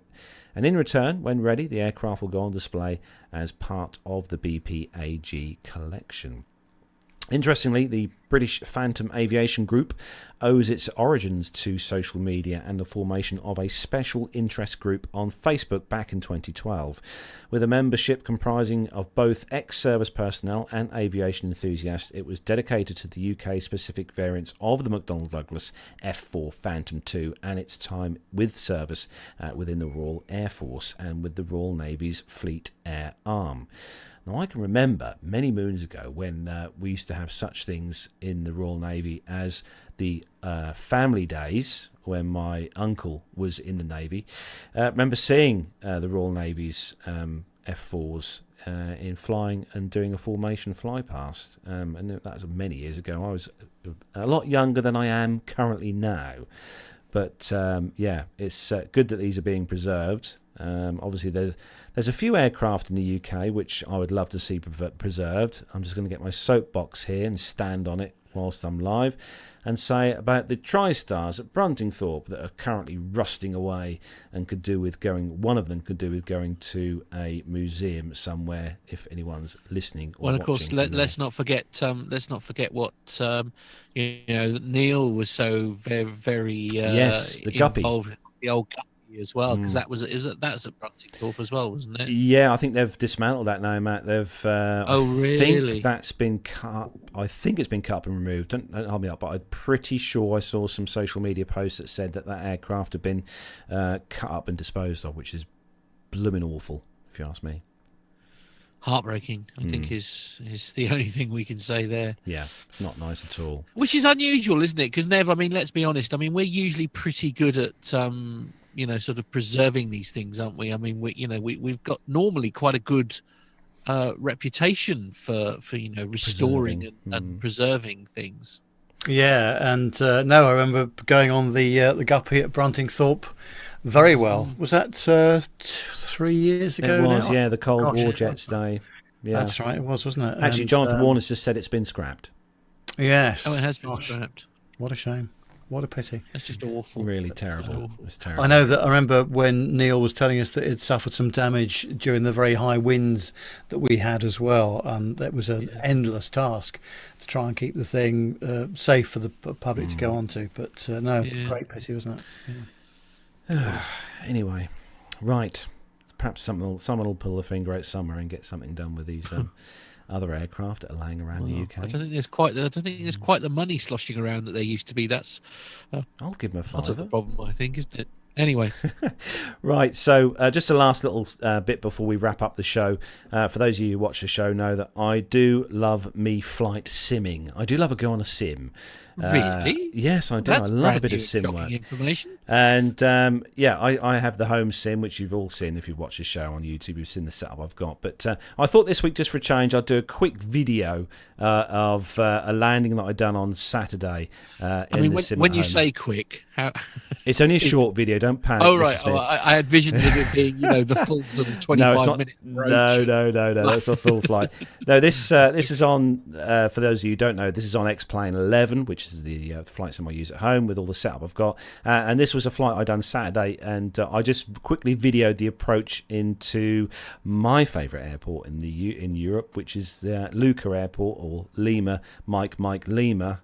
In Malta. So we'll just play that for you quickly now for those of you watching YouTube. Here we go.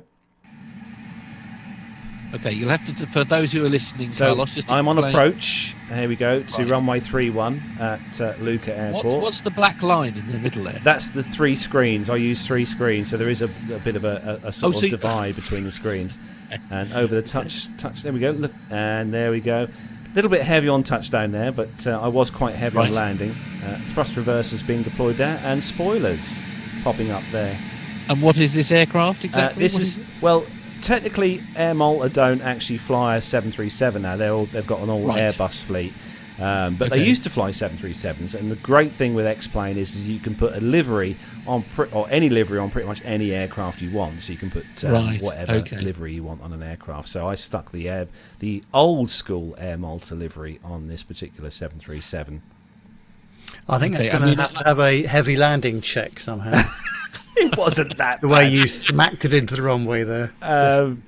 And this is the Lucca Airport, you can see, which has been done really well actually by the developers on Orbix here, who done the update scenery for this. Is really good. You're gonna have to sort out the alignment on your monitors there, because that's driving me nuts already.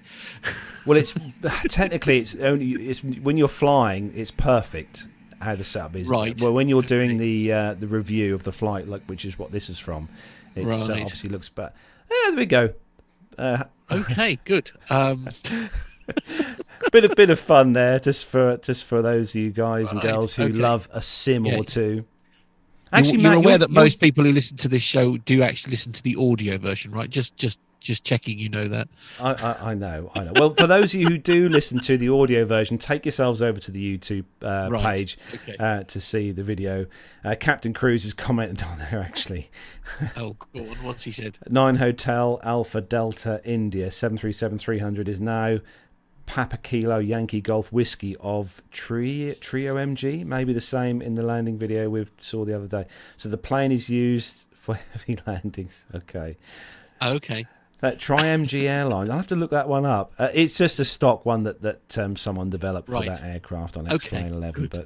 But thank you anyway for that. So it's good to show. But social media links then, Nev, for anyone who doesn't know where they can find us hiding, where can they go to find us, Nev? Yes, you can go to Facebook, Twitter or Instagram, search for Plane Talking UK. Our WhatsApp number is +44 757 224 9166. That's +44 757 224 9166. You can email the show with your pictures.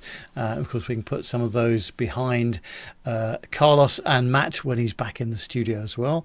And anything you want to talk to us about, that's the email address. Website www.planetalkinguk.com. You can also subscribe to our YouTube channel. You'll get notifications when we go live, and you can help shape the conversation of the show by joining us in the chat room, as so many of you have today. You can also use our Amazon link on our website as well. We get a small referral fee, so if you're doing your Amazon shopping, then you can do that through our website, and you can also become a Patreon as well. And so, anything, if you would like to donate to the show, you can do it through Patreon or PayPal, and both of those methods are on our website. So there we go, details. Thank you for that, Nev. Just going to say a quick hello, actually, to Nick S. Wilson, who's joined us in the chat room. Says he's been a long-time listener to the show, but he's missed his aviation fix, but he's looking forward to going on his first flight in over a year tomorrow. Oh, wow. So good, all the best with that. Hope you have a great flight. And if you get any good aviation-related pictures, Nick, don't forget to send them in to us at the show. Yeah, definitely. Absolutely. So we're going to say a big thanks to Nev this evening. Big thanks to Matt, who's still in the garden in 14.8 degrees Celsius temperatures. And a big thanks as well to Armando for all his hard work with the military today. And a big thanks as well, not forgetting our producer, John, who's the voice in our ear, the voice of reason. So big thanks to you as well. Thanks to everyone as well in the YouTube chat room for joining us this evening for episode 381. It's been great to have you all on, and not forgetting as well all the audio downloaders of the show. Big thanks to you for downloading the podcast as well. So we're going to leave. I think we'll leave Nev to end the show this evening. So Nev, over to you. Oh, well, thank you very much indeed, Carlos. Yes, I'm off to Dublin on Tuesday for the week, doing some flying again, so that'll be good. So I'm there until Friday, so looking forward to doing a bit of that. So thanks very much indeed to everybody for tuning in tonight. Really appreciate your custom as always. Have a good night. Take care, everyone. Bye. Bye.